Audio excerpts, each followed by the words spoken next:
स्वागत है मित्रों, एक बार फिर से आपका अपने परिवार हंस वाहिनी अकेडमी में। पिछले कई दिनों से आपकी क्लासेस अव्यवस्थित थी, जिसका मुझे खेद भी है। लेकिन मैं आपको बता दूं कि एक अनशन था, आप सभी ने उसमें भागीदारी भी ली। एक ऑनलाइन अनशन, एक महाव्रत हम लोगों ने रखा था, और जिसमें खुशी की ये बात है कि उसको आप सभी ने बहुत सहयोग दिया और कार्यक्रम को सफल बनाया। लास्ट में मध्य प्रदेश के मुख्यमंत्री से भी बात हुई, उन्होंने भी अपनी बात रखी, उनने भी 15 मिनट अपना कार्यक्रम देखा, तो एक अच्छे स्तर तक अपना कार्यक्रम पहुंचा। और उस कार्यक्रम को पहुंचाने के लिए शुरुआती कुछ दिन में मैं इतना उस कार्यक्रम में डूब गया कि आपकी क्लासेस और खुद का खाना तक शायद मैं टाइम टू टाइम नहीं ले पाया। 16 से 17 घंटे रोज काम चला, 16 से 17 घंटे काम चलता ही था। उसके बाद कहीं जाकर फिर वो निष्कर्ष निकला और उस स्थिति तक अनशन पहुंच पाया। वहां भी जरूरत थी, वो भी आप ही के हित में, छात्र के हित में वो भी कार्यक्रम था, और छात्र हित में ये क्लास भी थी। अब एक अनुमान ये देखना था कि कुर्बानी किसकी दी जाए। तो एक तरफ पूरे मध्य प्रदेश के और भारत भर के छात्र थे, और एक तरफ आप लोग थे। तो हमने कहा कि अपनों की ही कुर्बानी दी जाए। तो कहीं ना कहीं आप परेशान हुए, और 10 से 12 दिन आपकी क्लासेस नहीं हो पाई। शायद इतने दिन हुए होंगे, कम हुए होंगे, कुछ कम दिन हुए। तो लगभग कितनी 16-17 तारीख तक की क्लास थी, है ना। 16-17 तारीख तक की क्लास थी, उसके बाद फिर नहीं हो पाई। चलिए अपन एक उत्साह के साथ फिर से लगते हैं, फिर से शुरुआत करते हैं, और इस बार फिर से मजबूती के साथ काम स्टार्ट करते हैं, दृढ़ता पूर्वक इस बार जुड़ते हैं। और आज से अपन एक नया टॉपिक स्टार्ट करेंगे, मैथमेटिक्स का फिर से एक टॉपिक स्टार्ट करेंगे, उसको पढ़ेंगे। प्रॉब्लम्स अभी बहुत सारी आती जा रही हैं, सॉल्व होती जा रही हैं, है ना। अनशन के दौरान बहुत सारे रिपोर्ट भी हुई, और आंदोलन के दौरान बहुत सारे नेगेटिव लोग भी आए, कुछ लोगों ने विरोध भी किया, कुछ लोग, बहुत सारे लोगों ने सपोर्ट भी किया। वारंट भी आया, पुलिस का वारंट आया, 3 से 4 टीचर्स के ऊपर केस भी बना, फिर वो केस सब खत्म भी हुए। तो जैसे अनशन खत्म हुआ, मुझे आपकी क्लास लेनी चाहिए थी, लेकिन नहीं ले पाया, क्योंकि कुछ ऐसी परेशानी आ गई थी सामने, जिनके कारण क्लासेस नहीं हो पाई। हालांकि अब सब फ्री है, कोई भी ऐसी प्रॉब्लम नहीं बची है, सब सॉर्ट आउट है, कोई भी किसी से मतभेद, कोई किसी से बुराई, ऐसा कुछ भी नहीं बचा है, सब सॉर्ट आउट है, सब मैटर सब संभाल लिए गए। कोई भी मैटर ऐसा नहीं है जो अब अटका हुआ हो या जो प्रॉब्लम क्रिएट करने वाला, सब क्लियर है। अब बस ये कि अपन को पढ़ना है, तो अपन स्टार्ट करते हैं। हाँ, एक और बात है, आज 28 तारीख आई थी, तो आज 28, 29, 30, लगभग इन 3 दिन में सरकार की गाइडलाइन भी आने वाली है। और सरकार की गाइडलाइन 3 दिन में फिर से अनलॉक की फिर से अगली गाइडलाइन आएगी। और हो सकता है, मैं हो सकता ही बोल सकता हूँ, हो सकता है कि कोचिंग के बारे में कुछ विचार किया जाए। तो अभी 3 दिन तो अपन पढ़ ही लेते हैं, उसके बाद देखते हैं क्या प्रोसेस। हो सकता है ऑफलाइन ही क्लास स्टार्ट हो जाए, और नहीं होगा तो ऑनलाइन को फिर अपन एक अच्छे स्तर से फिर और लगेंगे। अभी आज से स्टार्ट करते हैं आज का टॉपिक। आज मैं शुरुआत कर रहे हैं अपन एक टॉपिक की, जिसका नाम क्या है, औसत। अब औसत है क्या, जरा इसको समझ लें। क्या है, हमारे जीवन में जो भी घटनाएं घटती हैं, हम जो कुछ भी करते हैं, उसका मूल आधार जो है वो कहीं ना कहीं औसत है। हमने कहा एक पार्टी में 10 लोग शामिल होने वाले, एक पार्टी में ऑर्गेनाइज करने वाला हूं, जिस पार्टी में 10 लोग आने वाले हैं। मैं आपसे कहूं कि आप ये बताइए कि कितनी रोटियां बनानी चाहिए। एक पार्टी में कुल लोग कितने आ रहे हैं, 10 लोग आ रहे हैं, 10 व्यक्तियों को मैंने बुलाया है, और मैं कहूं कि इन 10 व्यक्तियों को खाना खिलाना है, रोटी खिलानी है, कितनी रोटी बनानी चाहिए। आपसे हम पूछें कि एक व्यक्ति लगभग कितनी रोटी खाता है, एक व्यक्ति लगभग कितनी रोटी खाता है, तो आपका अंदाजा होगा कि लगभग कितनी, 4 रोटी खाता है। तो 4 के हिसाब से आप कुल कितनी रोटियां बनाओगे, 40 रोटियां बनाओगे। ये 4 रोटी ही क्यों कहा आपने, औसत आपने क्या जोड़ा, 4 जोड़ा। ये 4 जो है, जो लगभग में आपने बताया ना कि जो 4 रोटियां लगभग खाएंगे, यही औसत है। कैसे, कोई व्यक्ति ऐसा होगा जो 1 रोटी खाता होगा, कोई ऐसा भी होगा जो 2 खाता होगा, कोई ऐसा भी होगा जो 3 खाता होगा, कोई ऐसा भी होगा जो 4 ही खाता होगा, कोई 5 भी खाता होगा, कोई 6 भी खाता होगा, कोई 7 भी खाता होगा, कोई 8 भी खाता होगा। तो जो व्यक्ति 7 रोटी खाता है, देखो एक तरफ एक व्यक्ति कौन है, तरफ एक व्यक्ति रख दे अपन जो 7 रोटी खाता है, और एक तरफ एक व्यक्ति रख दे जो 1 रोटी खाता है। तो 7 रोटी वाला इससे कितनी ज्यादा खा रहा है? 3 रोटी ज्यादा खा रहा है। और जो 1 रोटी खा रहा है वो कितनी खा रहा है? वो इससे 3 कम खा रहा है। तो जो 1 रोटी खाएगा वो 7 वाले को अपनी रोटी दे देगा कि भाई हम कितनी रोटी खाएंगे। उसने कहा हम तो 1 रोटी खाएंगे। अब एक ने कहा कि हम 7 रोटी खाएंगे। सबको लगभग लगभग कितनी कितनी रोटियां बनी? 4 रोटियां तो सबके लिए बनी। सबको कितनी कितनी मिली? 4। तो जो 1 रोटी खाएगा उसकी कितनी रोटी बची? 3। तो अपनी 3 रोटी वो किसको दे देगा? जिसको 7 रोटी खानी। दोनों का पेट भर गया।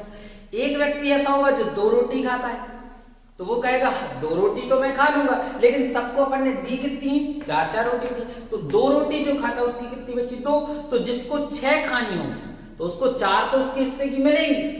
2 वो व्यक्ति दे देगा जो इसने 2 रोटी खाई। एक व्यक्ति ऐसा होगा जो हमें खाने नहीं है, हम 0 खाएंगे, तो उसकी कितनी बची? 4, पूरी 4 रोटी बची। तो वो दे देगा उसको जिसको कितनी रोटी खानी? 8 रोटी।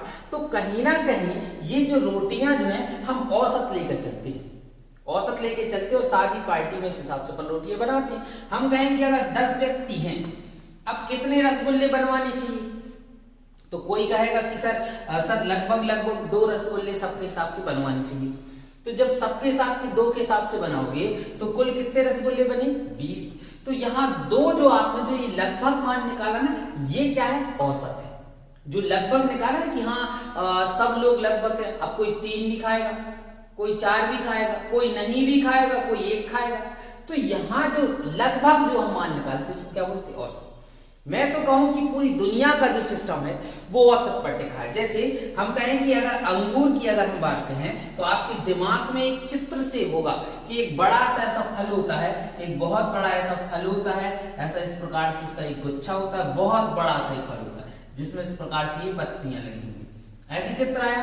और हम कहें कि अगर आपसे कहा जाए कि एक कद्दू कहा जाए तो आपके दिमाग में आया होगा एक छोटा सा ऐसा फल होता है जो बिल्कुल छोटा सा होगा, तो ये कद्दू होगा। यही चित्र आया? ये चित्र नहीं आया। क्या चित्र आया? जब हमने अंगूर की बात कही तो आपके दिमाग में आया होगा एक छोटा सा इस प्रकार से एक फल है जिसका ये गुच्छापन ही बना रहे हैं। ये इस प्रकार से एक छोटा सा फल है जिसको हम क्या कहेंगे? अंगूर कहेंगे। तो अंगूर की साइज आपके दिमाग में फिक्स है। अंगूर मतलब कितना? तो जो वो साइज फिक्स है वो कैसे फिक्स है? वो औसत के माध्यम से फिक्स है। अगर हम कहें कद्दू तो आपके दिमाग में एक बड़ा सा फल से सीख होगा कि एक बड़ा सा एक फल होगा जिसको हम क्या बोलते हैं? कद्दू बोलते हैं। तो औसत क्या है? औसत एक ऐसा चित्र है हमारे दिमाग का, एक ऐसा व्यू है जिसके माध्यम से हम ये डिसाइड करते हैं कि कौन सी चीज कैसी। अगर हम आपसे कहें कि आत्मा अगर है, अगर आत्मा को अगर कहा जाए, भूत कहा जाए, चुड़ैल कहा जाए, तो चुड़ैल कैसी होगी? तो कहीं ना कहीं आपके दिमाग में वो भी सेम है। आपने बचपन से सुना चुड़ैल कैसी होती है? उसके बाल खुले होते हैं। चुड़ैल कैसी होती है? उसके पैर पीछे तरफ होते हैं, पंजे पीछे तरफ होते हैं। 2 हो गए। चुड़ैल कैसी होती है? जिसके नाखून कैसे हो? लंबे लंबे होंगे।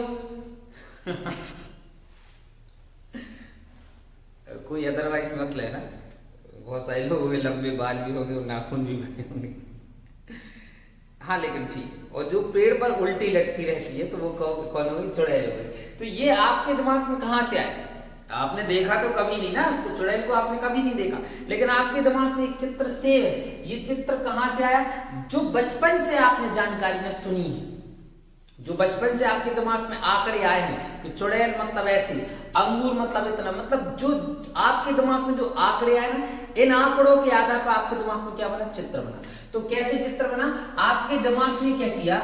जितने भी प्रेक्षण हुए, जितने बार भी चुड़ैल की चर्चा हुई, अंगूर की चर्चा हुई, तो सभी प्रेक्षणों का योग, जितने बार भी आपने उस विषय की चर्चा की, जितने बार भी आपने चुड़ैल की चर्चा की, उन सब का मिलाव और साथ में सभी प्रेक्षणों का योग बटे प्रेक्षणों की संख्या से अपन जब भाग देंगे तो एक लगभग चित्र अपने दिमाग में निकल के आया और वो चित्र हमें डिसाइड करेगा कि कौन सी चीज क्या दिखती है। जैसे हम कहें कि शेर कैसा दिखता है, मान लो किसी ने शेर नहीं देखा, तो अब शेर को जितने बार भी उसको बताया गया कि शेर ऐसा होता है, ऐसे दांत होते हैं, ऐसे पैर होते हैं, ऐसा चलता है, ऐसा दहाड़ता है, तो वो सभी प्रेक्षणों का योग और जितने बार शेर की चर्चा हुई उन प्रेक्षणों की संख्या से भाग दोगे तो जो चित्र बनेगा उसको हम क्या कहेंगे? औसत कहेंगे। तो इससे ये क्लियर होगा कि औसत बराबर क्या होता है? सभी प्रेक्षणों का योग बटे प्रेक्षणों की संख्या। अगर हम कहें मनुष्य की औसत आयु कितनी है, तो मनुष्य की औसत आयु हमने कहा कि 65 वर्ष है। तो मनुष्य की औसत आयु 65 वर्ष कैसे आई? कई बच्चे ऐसे होते हैं, दुर्भाग्यवश कुछ बच्चे ऐसे होते हैं जिनका 5 वर्ष की आयु में निधन हो गया, है ना, किसी का 10 वर्ष की आयु में निधन हो गया, तो उनकी आयु तो 5 वर्ष या 10 वर्ष हुई। कोई 20 वर्ष की आयु में किसी का निधन हुआ, कोई 25, कोई 50, कोई 60 साल तक जी रहा है, कोई 70 में जी रहा है, कोई 80 साल की, कोई 90, कोई 100, कोई 110 जी रहा है, कोई 120 जी रहा है, लेकिन औसत आयु कितनी है? 65 है। तो ये 65 कैसे निकलेगी? सभी प्रेक्षणों का योग, मान लो आप 50 व्यक्तियों को बात कर रहे हो, तो 50 व्यक्तियों के आयु का योग बटे 50 से आप क्या दे दोगे? भाग दे दोगे। इससे क्या निकलेगा? औसत। जैसे हम कहें कि एक ये टोकनी है, ये क्या है? टोकनी, इसमें ये एप्पल रखे हैं। अब एप्पल जैसा तो मैं नहीं बना रहा हूं, ये एप्पल रखे हुए हैं और इनका अपन को औसत बताना है कि एप्पल का औसत वजन कितना होता है। मान लो हमने कहा है कि ये 90 ग्राम का है, ये 70 ग्राम का है, ये 60 ग्राम का है, ये 100 ग्राम का भी है, ये 120 ग्राम का भी है, इसमें एक ये 20 ग्राम का भी है, एक 30 ग्राम का है और ये लिख दिया हमने 50 ग्राम का भी सेब। हमें क्या निकालना है? इस टोकनी में जो टोटल 8 सेब रखे ना, हमें ये बताना है कि इन 8 सेबों का औसत भार कितना है, सेब का औसत भार कितना है। तो हम कैसे निकालेंगे?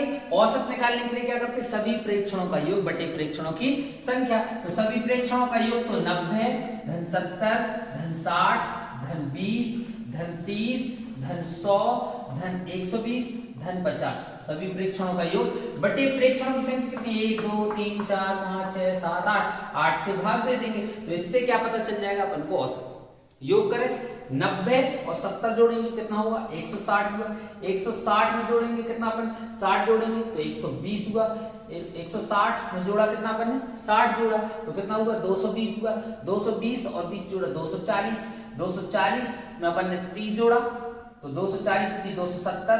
370 में अपन ने 20 जोड़ा तो 390। 390 में अपन ने 100 जोड़ा तो 490। 490 में अपन ने कितना जोड़ा? 50 जोड़ा तो कितना आया? 540 आया। 540 बटे में क्या लिखा? 8। 8 से भाग दे देंगे, 8 ही 7 56 ज्यादा हो जाएगा तो 8 6 48। 48 तो 54 था, 48 कितना बचा? 6 बचा। 8 ही 7 56 बचा कितना? 4। 8 पंचे 40 तो लगभग जो आया वो कितना आया? 67.5, 67.500 ये आया कितना अपना? ये एक सेब का भार आया, मतलब 67.5 ग्राम का जो होगा वो क्या होगा? एक सेब होगा। तो ऐसे तो 120 ग्राम का भी सेब था और 50 ग्राम का भी था, 20 का भी था, लेकिन औसत मतलब लगभग कितना होता है? तो औसत जो होगा वो आया मान लो 67.5। तो इस हिसाब से अपन क्या निकालते हैं? औसत। तो औसत कैसे निकालते हैं? सभी प्रेक्षणों का योग बटे प्रेक्षणों की संख्या। अभी बात सुने आप। अब इसी में हम क्या कहेंगे? एक इंपॉर्टेंट फॉर्मूला आप और सीखो। कैसे? अभी हमने कहा कि अगर हमें, अभी आपको फॉर्मूला नहीं बताया लेकिन एक शर्त देखिए, हम कहें कि हमने 10 लोगों को एक पार्टी में बुलाया है और हमें उनको रोटियां खिलानी है, कितनी रोटी बनवानी चाहिए? तो आप पहले क्या सोचोगे कि हर व्यक्ति कितनी कितनी रोटी खाता है? एक व्यक्ति 4 रोटी लगभग मान लो, तो औसत कितना? 4। व्यक्ति कितने माने? 10, तो कुल कितनी रोटी बनाओगे? 40। तो कुल रोटियों की संख्या आपने कैसे निकाली? औसत गुणित प्रेक्षणों की संख्या। तो इसी प्रकार से कई बार हमसे पूछा जाता है प्रेक्षणों का योग, प्रेक्षणों का योग। तो प्रेक्षणों का योग बराबर फॉर्मूला होता है औसत गुणित प्रेक्षणों की संख्या, औसत गुणित प्रेक्षणों की संख्या। ये फॉर्मूला होता है। किसका फॉर्मूला होता है? प्रेक्षणों का योग। ये निकाला ना अपने, क्या लिखा था? सभी प्रेक्षणों का योग, सभी प्रेक्षणों का योग। तो सभी प्रेक्षणों का योग चाहिए तो इस प्रेक्षणों की संख्या का कायम गुणा कर दो औसत में। तो क्या है? औसत गुणित प्रेक्षणों की संख्या। क्या किया? हर व्यक्ति लगभग कितनी रोटी खाता है? 4, औसतन 4 रोटी खाता है। और उसके बाद प्रेक्षणों की संख्या कितनी? 10 व्यक्तियों को बुलाया था, कुल कितनी रोटी बनाओगे? 40। तो सभी प्रेक्षणों का योग कितना आया? 40 आया। अगर हम कहें आपसे कि 67.5, एक सेब का औसत वजन कितना है? 67.5 ग्राम है। एक सेब का औसत वजन कितना है? 67.5 ग्राम है। तो 8 सेब का कुल वजन कितना होगा? 8 सेबों के वजनों का योग क्या होगा? 8 सेवों के वजनों का योग क्या होगा, 8 सेव का वजन कुल कितना होगा, तो औसत गुणित प्रेक्षणों की संख्या कर देंगे। जब इसका गुणा कर देंगे तो आपका क्या आएगा, 540 आ जाएगा। तो ये क्या है, सभी प्रेक्षणों का योग। तो इस चैप्टर में आप दो बातें अच्छे से समझ लें। कौन सी, एक तो ये समझ लें औसत बराबर क्या होता है, सभी प्रेक्षणों का योग बटे प्रेक्षणों की संख्या। अगर औसत निकालना है तो कैसे निकालोगे, सभी प्रेक्षणों का योग बटे प्रेक्षणों की संख्या। जैसे यहाँ हमने क्या लिखा, ये अपन ने कुछ सेब लिखे थे, 8 सेब लिखे थे, तो सेब का अपन ने क्या निकाला था, औसत वजन। तो सेब का औसत वजन कैसे, सभी सेबों की वजनों का योग बटे सेबों की संख्या, इससे औसत निकाली थी। और एक क्या सीखे अपन, सभी प्रेक्षणों का योग। एक तो औसत बराबर फॉर्मूला, दूसरा कौन सा, सभी प्रेक्षणों का योग बराबर क्या होता है, औसत गुणित प्रेक्षणों की संख्या। अब मैं आपको औसत की कुछ ट्रिक बताने जा रहा हूं, लेकिन उनमें आप दो बातें याद रख लो। एक इस चैप्टर में ज्ञात क्या करना है, औसत, और एक इस चैप्टर में क्या ज्ञात करना होता है, योग। दो बातें अपन को ज्ञात करने को कही जाती है। एक क्या ज्ञात करने को कहा जाता है, औसत, और दूसरा क्या ज्ञात करने को कहा जाता है, योग। तो जब कहा जाए औसत ज्ञात करो, तो औसत कैसे ज्ञात करते हैं, सभी प्रेक्षणों का योग बटे प्रेक्षणों की संख्या। और जब कहा जाए योग ज्ञात करो, आप बात समझना, जब कहा जाए योग ज्ञात करो, तो योग के लिए क्या करना है, औसत में प्रेक्षणों की संख्या से गुणा कर देना है। काय में, जब भी इस बात को अच्छे से याद रखना, जब भी योग निकालने की बात कही जाए तो औसत में प्रेक्षणों की संख्या से क्या कर दो, किसमें, औसत में, काय से गुणा कर दो, प्रेक्षणों की संख्या से। क्या ज्ञात होता है, योग ज्ञात होता है। देखें आगे, औसत से जुड़ी हुई आज मैं कुछ महत्वपूर्ण ट्रिक आपको बताने जा रहा हूं। देखो, कई लोग औसत में क्या करते हैं, डायरेक्ट किताब के क्वेश्चन सॉल्व करने लगते हैं। मैं बता दूं, मैं औसत की पहले क्या पढ़ाता हूं, ट्रिक पढ़ाता हूं। तो आज हम औसत की पहले ट्रिक पढ़ेंगे, उसके बाद फिर हम किताब के क्वेश्चन की बात करें। देखिए ट्रिक नंबर 1 क्या लिखा है, हम यदि कहें प्रथम 5, सवाल आया प्रथम 5 प्राकृत संख्याओं का, प्रथम 5 प्राकृत संख्याओं का औसत ज्ञात कीजिए। संख्याओं का क्या ज्ञात कीजिए, औसत ज्ञात कीजिए। प्रथम कितनी, प्रथम 5 प्राकृत संख्याओं का औसत ज्ञात कीजिए। कैसे निकालोगे औसत, प्रथम 5 प्राकृत संख्या, प्राकृत संख्या कहां से स्टार्ट होती है, 1 से। तो 1 धन 2 धन 3 धन 4 धन 5, प्रथम 5 प्राकृत संख्या हो गई। 1 2 3 4 5, प्रथम 5 प्राकृत संख्या। तो औसत कैसे निकालते, सभी प्रेक्षणों का योग, क्या किया हमने, सभी प्रेक्षणों का योग बटे प्रेक्षणों की संख्या। इसको जोड़ो, 1 और 2 3, 3 और 3 6, 4 10 और 5 15, 15 बटे कितना, 5, 5 से काट दो, 5 3 15, आंसर क्या आया, 3। मतलब प्रथम 5 प्राकृत संख्याओं का औसत। तो औसत बराबर फॉर्मूला क्या होता है, औसत बराबर फॉर्मूला होता है सभी प्रेक्षणों का योग। तो प्रथम 5 प्राकृत संख्याएं थी, तो 1 2 3 4 5 प्राकृत संख्या लिखी, सभी प्रेक्षणों का योग किया, तो बीच में धन का निशान, बटे प्रेक्षणों की संख्या। तो 5 प्राकृत संख्या थी, प्रेक्षणों की संख्या कितनी, 5, औसत कितना आया, 3। लेकिन अगर आपसे सवाल कहा जाए कि प्रथम 99 प्राकृत संख्याओं का औसत ज्ञात कीजिए, प्रथम 99 प्राकृत संख्याओं का क्या ज्ञात कीजिए, औसत ज्ञात कीजिए। तो आप क्या करोगे, लिखोगे 1 धन 2 धन 3 धन, कहां तक लिखना पड़ेगा आपको, 99 तक लिखना पड़ेगा। और किससे भाग देना पड़ेगा, 99 से भाग देना पड़ेगा। क्या 1 से लेकर 99 तक की संख्या लिखना संभव है, बताया।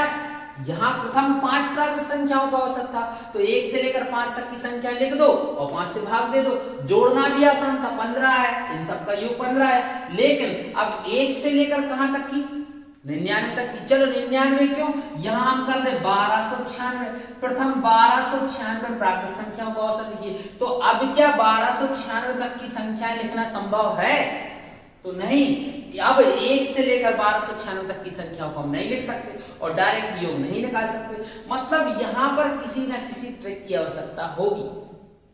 इसको अपन छोटी संख्या प्रथम 5 तक की बात करें, 7 तक की कहते, 10 तक की कहते, हम लिख के जोड़ देते। लेकिन अब प्रथम 1296 तक की संख्या, तो 1 से लेकर हम 1296 तक की संख्या नहीं लिख सकते, और अगर लिख लेंगे तो उनका डायरेक्ट हम योग नहीं कर सकते। तो इसके लिए ट्रिक क्या होगी, तो इसके लिए ट्रिक होगी प्रथम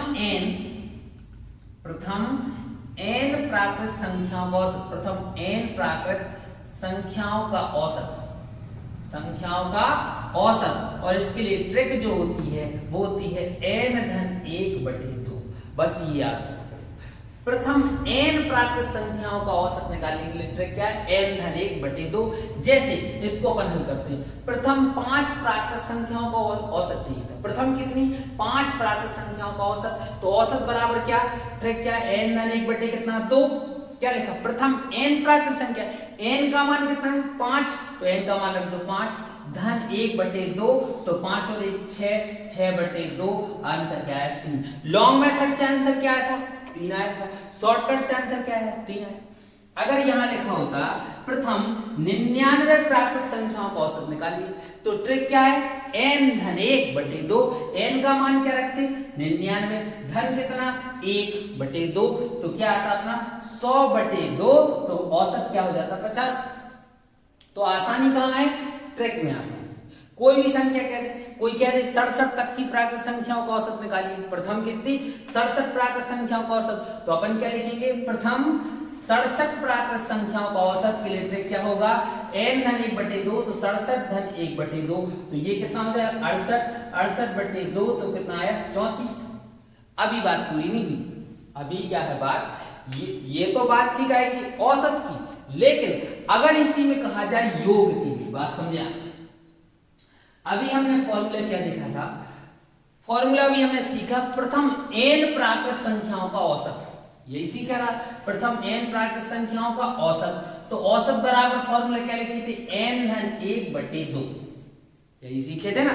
क्या सीखे, प्रथम n प्राकृत संख्याओं का औसत निकालना, ट्रिक याद कर लो, प्रथम 5 प्राकृत संख्याएं, प्रथम 99 प्राकृत संख्याएं, प्रथम 1296 प्राकृत संख्या, प्रथम 67 प्राकृत संख्याओं का औसत निकालना, तो n धन 1 बटे 2।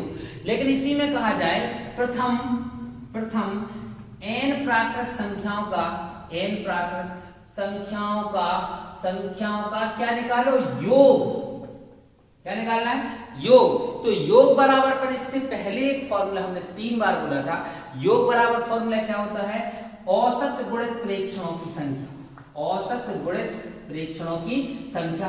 तो औसत कितना, प्रथम n प्राकृत संख्याओं का औसत कितना, n धन 1 बटे 2, गुणित प्रेक्षणों की संख्या कितनी n। अब जिनको कुछ समझ में नहीं आया, सीधा सा आप ये लिख लो, जब भी हम योग बराबर फॉर्मूला लिखें, जब भी जितनी भी ट्रिक पढ़ाएंगे, एक औसत के लिए ट्रिक पढ़ाएंगे और एक योग के लिए पढ़ाएंगे। तो जो भी योग के लिए ट्रिक निकालेंगे, तो योग के लिए करना ये है, औसत वाले फॉर्मूले के गुणा में क्या लिख दो, n लिख देने से योग वाला फॉर्मूला बन जाएगा। कैसे, औसत वाला फॉर्मूला तो हमें पता ही है कि ये है, अब इससे कौन सा निकालना, योग वाला, तो योग वाला फॉर्मूला निकाले, इस औसत वाले के गुणा में क्या, औसत वाले के गुणा में n लिखने से योग का फॉर्मूला बन जाएगा। सवाल क्या आया, उनने कहा कि 1 धन 2 धन 3 धन 4 धन डैश, इसको कर दिया 81 तक की। अब बराबर में लगा दिया ये क्वेश्चन मार्क, कंपटीशन में क्वेश्चन आया 1 2 3 4 5 कहां तक की, ये डैश 81 तक की संख्याओं, क्या निकालना, बीच में धन का निशान है तो योग ही निकालना है। क्या ये प्राकृत संख्याएं हैं, 1 2 3 4, हाँ 1 से स्टार्ट है प्राकृत संख्या, क्या योग निकालना है, बिल्कुल निकालना। प्रथम कितनी संख्या 81, प्रथम n प्राकृत संख्याओं का योग क्या होता है, n धन 1 बटे 2 गुणित n, ये प्रथम कितनी संख्या 81, तो n का मान क्या रख दो, 81 धन 1 बटे 2 गुणित n का मान कितना 81, इसको अपन सॉल्व कर देंगे, तो 81 और कितना है 82 बटे 2 गुणित कितना 81, 2 से काट दो 41 गुणित क्या आया 81, गुणा कर देंगे तो क्या ज्ञात हो जाएगा, योग ज्ञात हो जाएगा। तो योग निकालने के लिए मैंने 2 फॉर्मूले यहाँ बताए, एक n धन 1 बटे 2 इससे औसत, और n धन 1 बटे 2 गुणित n करने से योग। आगे देखिए, प्रथम n या प्रथम 5 समप्राकृत संख्याएं, प्रथम 5 समप्राकृत संख्याओं का औसत, संख्याओं का औसत ज्ञात कीजिए। देखिएगा ट्रिक कैसे बनना है उसको समझेंगे। प्रथम 5 समप्राकृत संख्याओं का औसत निकालिए, तो प्रथम 5 समप्राकृत संख्याएं तो लिखें, प्राकृत भी होनी चाहिए और सम भी होनी चाहिए, तो हम क्या लिखेंगे 2 4 6 8 10, ये सब कैसी संख्या है, प्राकृत भी हैं, प्राकृत भी चाहिए और सम भी चाहिए, और 5 चाहिए, तो 1 2 3 4 5, क्या निकालना है? औसत। तो सभी प्रेक्षणों का योग बटे प्रेक्षणों की संख्या। हल कर दो। 2 और 4 6, 6 और 6 12, 8 20 और 10 30, 30 बटे 5, तो 5 छक्के 30, आंसर क्या आया? 6 आया। अब यहां तो 5 प्राकृत संख्याओं की बात थी, तो आपने ये 5 प्राकृत संख्याएं लिख ली। प्रथम 5 समप्राकृत संख्याओं के औसत की बात की, तो 5 तो लिखना आसान था, लेकिन इसमें 5 की जगह यदि कह देते 550, तो 550 तक लिखना क्या है? पॉसिबल नहीं हो पाता, संभव नहीं हो पाता। और जब संभव नहीं हो पाता तो क्या करेंगे? जब यहां पर 550 तक की, तो उसकी कंडीशन अपन क्या लगाएंगे? ट्रिक। तो ट्रिक देखिए क्या होती है। प्रथम n प्राकृत सम संख्याओं का औसत। तो n सम संख्याओं का औसत क्या होता है? इसके लिए हम लिख दें प्रथम 5 समप्राकृत संख्याओं का, प्रथम 5 समप्राकृत संख्याओं का औसत। तो 5 संख्या लिखो, 2 4 6 8 10 बटे में कितना लिखोगे? 5। इन सबको जोड़ेंगे क्या आएगा? 30, 30 बटे 5, तो क्या है? 6। एक और सवाल हम हल करेंगे। प्रथम कितनी? 7 समप्राकृत संख्याओं का, समप्राकृत संख्याओं का औसत। तो 2 धन 4 धन 6 धन 8 धन 10 धन 12 धन 14 बटे कितना लिखोगे? 7। इसको जब सॉल्व करोगे तो आंसर आएगा 56 बटे 7, तो आंसर आएगा 8। अब जरा बात सुनिएगा, आप दिमाग लगाएं। प्रथम 3, मेन बात अब कर रहे हैं, प्रथम 3 समप्राकृत संख्याओं का औसत क्या है? 4। 3 का औसत क्या आया? 4 आया। 5 समप्राकृत संख्याओं का औसत क्या है? 6। देखो 3 का आया था 4, 5 का क्या है? 6, और प्रथम 7 समप्राकृत संख्याओं का औसत क्या है? 8। तो आप ये बताओ n समप्राकृत संख्याओं का औसत क्या होगा? n धन 1। जब 3 का 4 आ रहा है, 5 का 6 आ रहा है, 7 का 8 आ रहा है, तो n का n धन 1 आएगा। तो ये ट्रिक बनेगी। इससे क्या ज्ञात होगा? औसत। अब इसी में कहें क्या ज्ञात करना है? योग। तो योग निकालने के लिए आप क्या करोगे? n धन 1 गुणित इसमें क्या लिखोगे? n लिख दोगे। इससे क्या ज्ञात हो जाएगा? योग ज्ञात हो जाएगा। अभी बात काय की कर रहे थे? औसत की। अब इसी में देखें हम योग का सवाल कैसे आए। औसत का ये वाला तो पढ़ लिया औसत का। अब इसमें हम देखते हैं योग, और योग देखो कैसे करेंगे योग। तो योग करने के लिए कंडीशन क्या होगी? क्वेश्चन आया 2 धन 4 धन 6 धन 8 धन dash dash dash dash dash dash dash, ये आया 100 तक, बराबर में क्वेश्चन 2 4 6 8 10 डैश डैश डैश 100 तक। ये कैसी संख्या है? क्या ये प्राकृत संख्याएं हैं? हाँ, 2 4 6 8 10 प्राकृत संख्या। क्या ये सम संख्या है? तो 2 4 6 8 10 सम संख्या, सम भी है प्राकृत भी है। और योग निकालना है, बीच में धन का निशान है, तो योग निकालना। आप ये बताओ कि ये 2 से लेकर अगर हम 100 तक की संख्याएं लिखें, 2 4 6 8 इस प्रकार से अगर हम 100 तक की संख्या लिखें, तो हमने कुल कितनी संख्याएं लिखी? दिमाग लगाओ। अगर 2 से लेकर 100 तक की, चलो 100 तक छोड़ देते हैं, अगर 2 से लेकर 10 तक की संख्या लिखी, 2 4 6 8 10, तो कितनी संख्या लिखी? 5 लिखी। अगर इसको हम कर दें 100 तक, तो ये जो संख्या लिखी ये 50 संख्या लिखी। अगर 2 4 6 8 10 अगर 100 तक संख्या लिखोगे, तो आपने बीच में 1 3 5 7 9 11 13 15 17 19 21 23 ये तो छोड़ दी ना, तो 100 तक की संख्या नहीं है। ये 100 तक की संख्याओं में 50 विषम छोड़ दी, तो कितनी संख्या लिखी? ये 50। तो क्या लिखा कह रहा है? ये क्वेश्चन बनेगा 50 सम संख्याओं का, 50 सम प्राकृत संख्याओं का योग निकालिए। तो n का मान क्या रखोगे? 50 धन 1 गुणित n का मान 50, तो 50 और 1 51 गुणित 50 सॉल्व कर देंगे। 5 एकम 5 5 25 और ये 0, ये हो गया अपना आंसर। दूसरा सवाल हम लिखें 2 धन 4 धन 6 धन dash dash dash dash dash, ये लिखा मान लो हमने 124 तक, या इसको हम सरल कर देते हैं सवाल को, इसको लिखा हमने कहां तक? 86। अब इसको हल करते हैं, तो आप ये सोचो 2 से लेकर 86 तक संख्या लिखी, तो कुल कितनी संख्या लिखी? कुछ स्टूडेंट खड़े हैं ग्राउंड में, उनकी टी शर्ट पर हमने लिखा, एक पर लिखा हमने 2 नंबर, एक पर लिखा 4, एक पर लिखा 6, ऐसा करते करते लास्ट स्टूडेंट के ऊपर हमने 86 नंबर लिखा है। तो उस ग्राउंड में कुल कितने लड़के खड़े हैं? ग्राउंड में कुल कितने लड़के खड़े हैं? तो आप कहोगे सर आपने 2 4 6 8 86 तक तो लिखा है, तो 86 लड़के नहीं है, क्योंकि 1 3 5 7 9 11 ये नंबर आपने नहीं लिखे। तो कितने लिखे? इसको 2 से भाग दे दो, 2 चौके 8, 2 तिये 6, मतलब 43 लड़के वहां पर खड़े हैं। और योग निकालने के लिए फॉर्मूला क्या है? प्रथम n प्राकृत संख्याओं का योग निकालने का फॉर्मूला है n धन 1 गुणित कितना 2, तो n का मान कितना 43 धन 1 गुणित कितना n का मान 43, तो 43 और 1 44, 44 गुणित 43 कर दोगे आपका आंसर होगा 3। स्टार्ट करते हैं ट्रिक नंबर 3। प्रथम 3 प्राकृत विषम संख्याओं का औसत कितनी? 3। कैसे? प्रथम 3 प्राकृत विषम संख्याओं का औसत। तो 3 प्राकृत विषम संख्या कौन सी? 1 3 5, 3 विषम प्राकृत संख्या हो गई। औसत निकालना है सभी प्रेक्षणों का योग बटे प्रेक्षणों की संख्या। 3 और 1 4 और 5 9 बटे 3, उत्तर क्या है? 3। चलिए दूसरे सवाल। प्रथम 5 प्राकृत विषम संख्याओं का औसत। तो 1 धन 3 धन 5 धन 7 धन 9 बटे कितना? 5। जोड़ो जरा, 1 और 3 4 और 5 9, 9 और 9 18, 18 और 7 जोड़ा कितना आया? 25, 25 बटे 5, उत्तर कितना है? 5।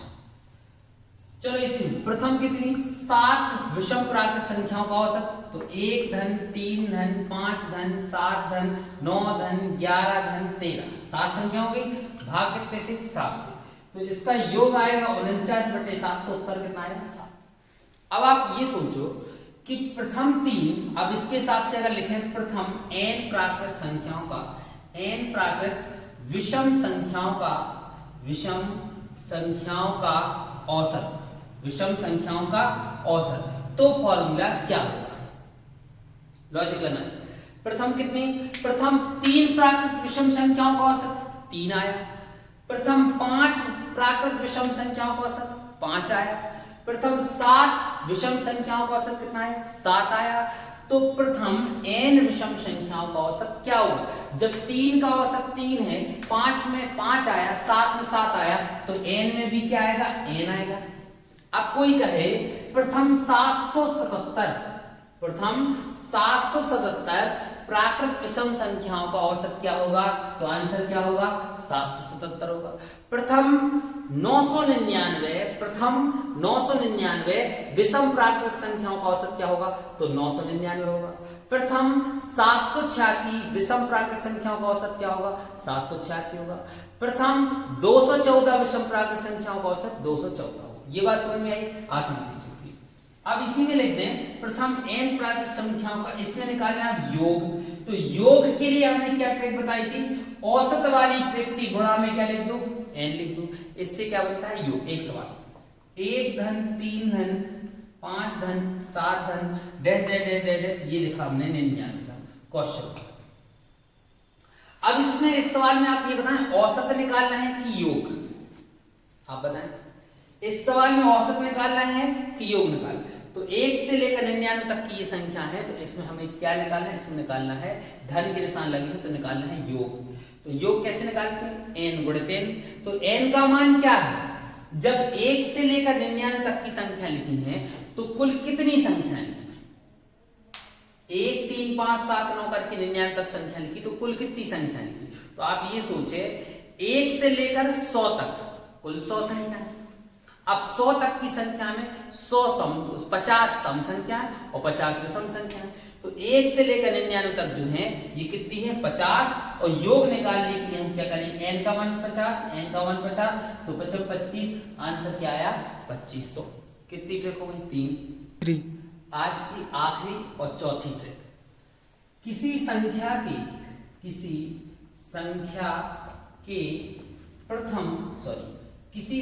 के n गुणजों